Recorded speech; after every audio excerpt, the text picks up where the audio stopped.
It's the first Saturday in May. It's Derby Day.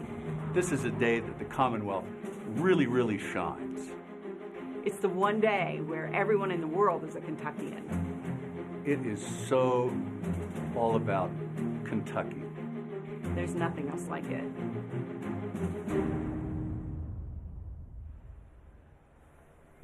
The garland of roses has arrived beneath the famous twin spires of Churchill Downs in Louisville. It's the first Saturday in May, and we are just hours away from the 143rd running of the Kentucky Derby. And of course, a major factor in tonight's race, the weather conditions. And Nancy, they're getting better. They are. It's really nice out here now. A lot of sunshine, and as long as the sun continues to shine, the Churchill Downs crew here, they're amazing at getting that track ready. So it'll be pretty good as long as we don't get any more rain. Let's see. Let's check in with Chief Meteorologist Bill Mack. Well, indeed, the sun is shining bright here on our old Kentucky home, and with that, we should keep it for a better part of the afternoon. We're not completely out of the weather woods, but we're close. As we look on the MaxTrack Live Doppler, the only thing that is of concern right now, if you look right off to my immediate left, enjoy it all the same. Kevin, Nancy? We sure will. Thank you, Bill. You know, we're down now to the last Derby contender. We're going to preview for you today, and it is a sentimental favorite. Now, Keith and Dorian are live on the backside with a look at Patch coming out of gate 20. I can't believe how quickly we've gone through 20 horses. I know. It feels like it's flown by. It really has. And hopefully you've enjoyed the fact that we've been able to show you a little something about each of these horses, these contenders for the Kentucky Derby, because one of them is going to have a shot at a Triple Crown. That's right. And the horse coming out of the 20 gate is the feel-good horse of the Derby. Patch lost his left eye. They still don't know how it happened, but Todd Pletcher says this horse is amazing, just to be able to bounce back and to run. And Patch, to all his haters, tweeted out a picture the other day. So you said a one-eyed horse out of gate 20 can't win? Had a picture of him sticking his tongue out while he was getting a bath.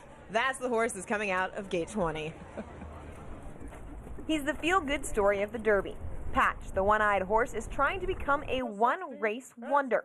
The second-place finisher in the Louisiana Derby, Patch has been racing without his left eye throughout his 3-year-old campaign. You just never know how horses are going to react to those situations. So after it happened, we sent him down to my dad's training center in Ocala, and I asked my dad a couple weeks later how he was doing. He said, absolutely phenomenal. You would never even know that he'd lost an eye, so he adapted to it remarkably well. One day, Pletcher came into the barn and found Patch with a swollen eye.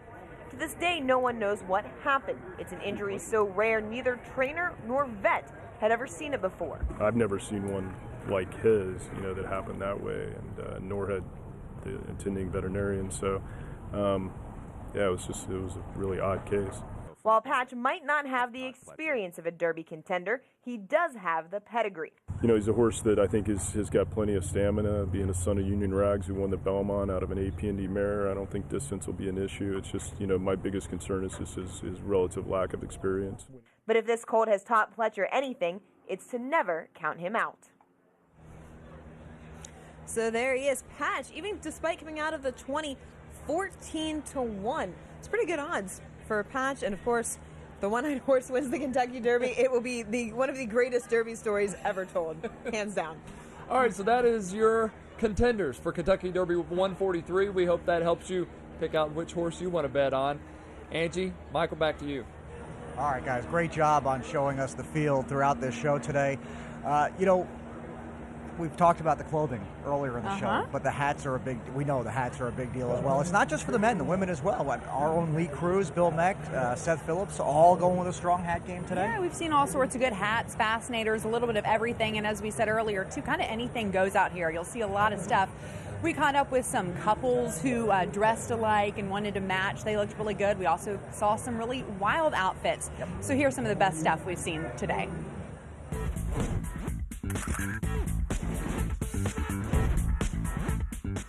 So we're always looking for kind of bold and crazy outfits at Derby, and we're going to start over here with you. Where did you find this suit? Found this suit at Kohl's. It's the Oppo suits, and we actually got ours off eBay. What was behind the red? Well, the Derby to me just says red. Red roses. So red dress, red jacket. Well, I'm just trying to make America great again. Well, the last 2 days have not been the luckiest, so I had to go deep in the closet today and pick out my lucky pants because my fortunes have to turn around. So that's where it came from today. A little casual. It's a little summery, but I'm hoping it's going to bring me some luck. I don't know if we'll be able to hear you through your Stormtrooper mask, but maybe someone can talk for you and explain where did this idea come from? Well, he decided if we were all dressing up with something to fit our personalities, Star Wars fit his personality best, so why not take it to a fun level? Bow tie. Oh yeah, he made us bow tie. So I'm guessing when your all's crew walks up and down around here, everybody kind of turns and looks, right? Yeah, there's a look. We've already been stopped for pictures a few times and everything, so it's really been neat. It's been fun already. It is funny with those groups of people that are all dressed kind of crazy. Everyone they stop and look, and we're interviewing people, and people are taking pictures on their phones. It's funny. People definitely stop and look, but it's one of those places where you can do that kind of thing and maybe not feel as ridiculous as you might somewhere else. Yeah. You can pull it off here. That's what it's all about. All right, still ahead as LEX 18 continues its coverage from Kentucky Derby 143. We'll talk about another tradition at the track, and this one goes back nearly a century. Oh, yeah. Kylan Mills joins us from the first turn with a look ahead. Angie and Michael, everyone knows the mint julep, a staple of the Derby. We'll show you how you can make one at home right after the break. Back live on LEX 18 for our special coverage of Derby 143. And you know, many stars from movies, music, sports, they're all here for this wonderful Kentucky experience. And before they head up to Millionaires Row, they walk the Derby red carpet where Claire Crouch was chatting them up.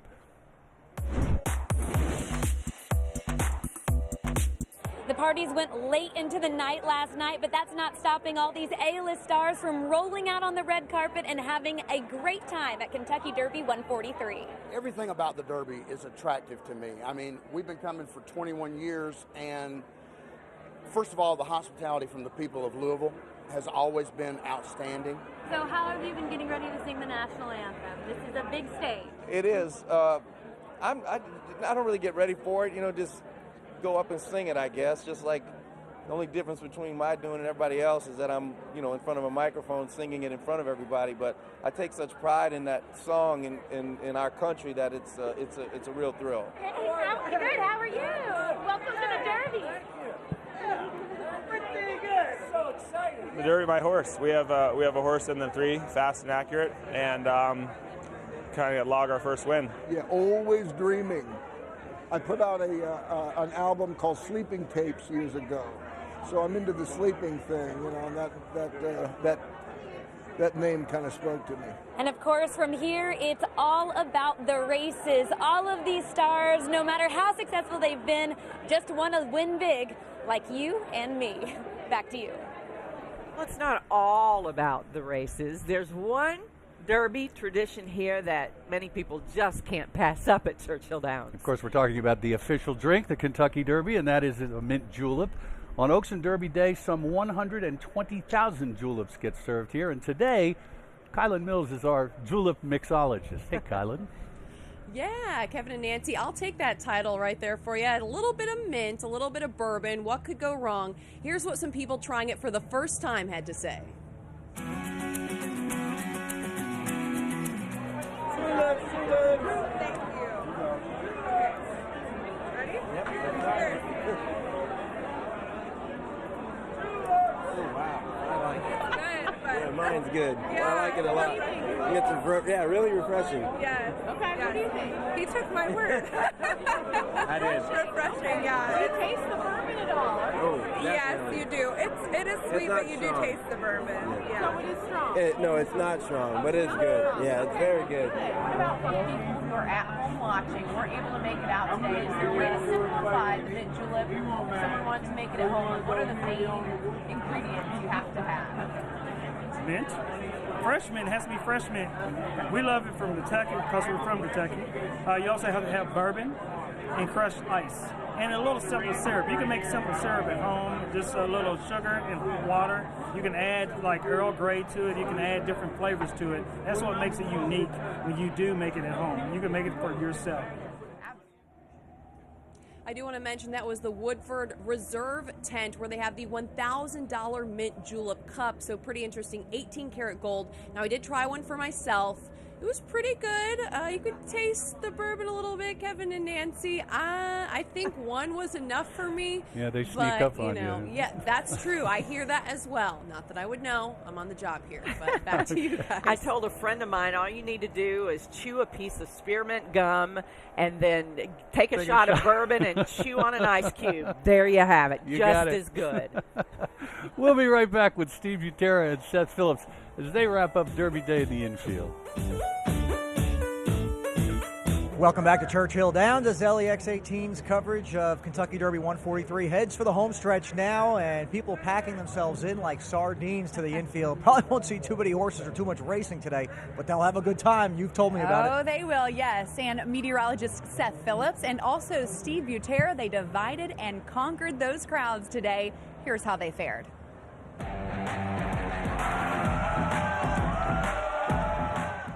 Well, hello from the infield, Steve Butera and Seth Phillips on what's been a very interesting day. Yeah, here. You notice anything different about what it looks like out here? Slightly. I'm feeling a little warmth right now and a little drier than, let's say, 9 Warmth o'clock and this morning. dry. Those are the complete opposite words from what we just had an hour ago, okay? So just to let you know. You called the forecast. Well, so the Storm Tracker weather team, it was an effort. Bill, Tom, Jill, and myself. I'll be asking you for your picks later on, so, because if you got the forecast right, I mean, what's the money with you here? Another thing that's different, check out the crowd behind look at us. this out here, Oh folks. my gosh, All they walks are of out. life.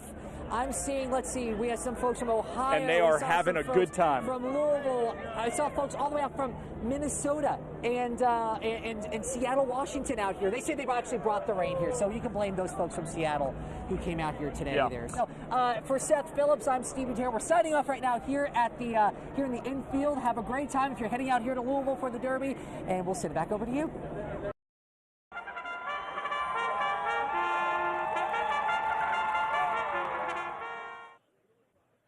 Well, as we like to say in the pari-mutuel world, adult swim only. This is a fantastic card on Derby Day, and we may not have a more exciting race as far as a close finish than what we just witnessed here in race number 7, the Distaff Turf Mile, Grade 2 company on the good turf course. We're going to pick up the action down the stretch with track announcer Travis Stone. Setting the pace is Believe in Birdie, but here comes Rocca Rojo. At the top of the stretch, Believe in Birdie comes wide off the turn, confronted by Rocca Rojo, who's coming with her bid now, and just like that takes the lead. It's Rocca Rojo in front, Believe in Birdie's battling back as they both drift out through the stretch. Rocca Rojo on the outside, Believe in Birdie at the inside. Linda down the center of the course trying to come on late, but it's Rocca Rojo. A pesky Believe in Birdie's digging right down deep to make it close. Photo! Nose is up and down, Rocca Rojo or Believe in Birdie. Farther back, it was Linda and Mississippi Delta. Just when it looked like Rocca Rojo had everything in command, Believe in Birdie comes back in a photo, but Rocca Rojo gets there, and this type of turf course is exactly what she desires. More given the turf course, the better she tends to be. Owned by Sheep Pond Partners and Newport Stables. Trained by Chad Brown, who will send out Practical Joke later on today in the Kentucky Derby. Florent Giroux aboard a bay mare by Strategic Prince out of the Orpin mare Lucy Diamonds. Rocca Rojo was bred in the Emerald Isle of Ireland. What a race in the Distaff Turf Mile. Got ahead of myself earlier. Coming up in race number 8 will be the Pat Day Mile. We're going to take a short time out here on LEX 18's coverage of Kentucky Derby Day. But as we go out to break, a look at the current odds wagering for this year's Kentucky Derby.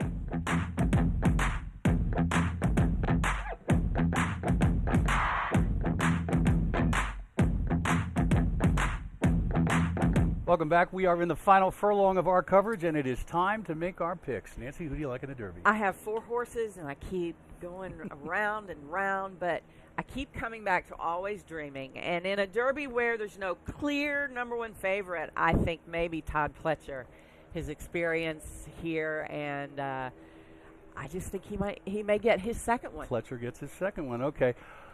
2001, our first Derby together. I bet Monarchos to win.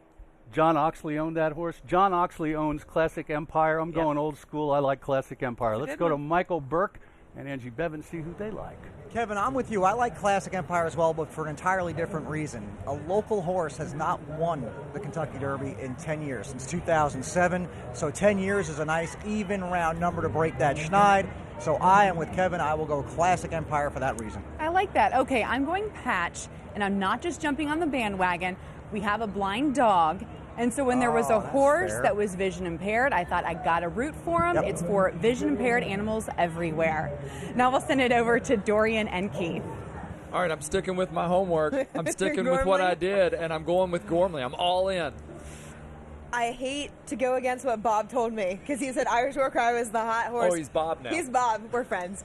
But I'm going to go with McCracken. He's trained here. He's been stabled here. He's familiar with the track. I like it on a day where the surface is unsure. So, Alan, what do you have to say? It's a classic day. No question about it. Classic Empire.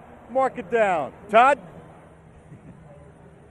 Alan, you need to be more confident, but I'd be confident too if I turned in stories like you. Fantastic work today. I like McCracken. McCracken was always the most well-meant horse. He had a setback in the spring, but I think he's ready to peak on Derby Day, which is the most important time. And before I turn it over to Bill Mack, I must thank some people. Jennifer Smith, thank you for having me back. You're the best producer I worked with all year, and nobody likes to go to Human Resources except me. I love Sandy Byron. She helped make this all possible. Thank you, Sandy. And Bill Mack, you've got to pick the winner because you used up all the licensing money at LEX with that Beatles reference earlier. Indeed we did. And thanks to you, Todd. You are indeed the Pierre Maguire of horse racing. Anybody who knows hockey knows what I'm talking about there. Great stories. Hey, this one is easy. If you've known me for the last 17 years, every time I pick a weather or science-themed horse, when I looked over who was in this field, this was a no-brainer. If this ends up winning, I will scream like Jim Cantori did when it happened on video, it's Thunder Snow.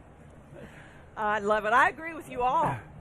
Well, there's some good combinations in there for exactas and trifectas, that's for sure. Hey, thank you so much for joining us for LEX 18's live coverage of Kentucky Derby 143. It's a tradition we enjoy bringing you every year. And we couldn't do it without all the wonderful folks who helped pull this all together. You are the best in the business, no question.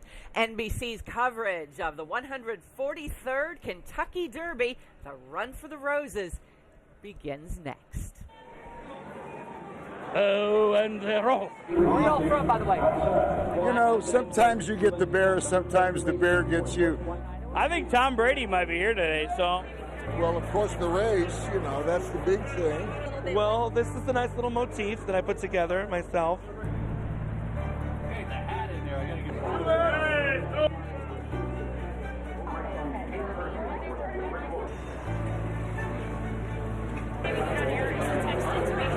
it.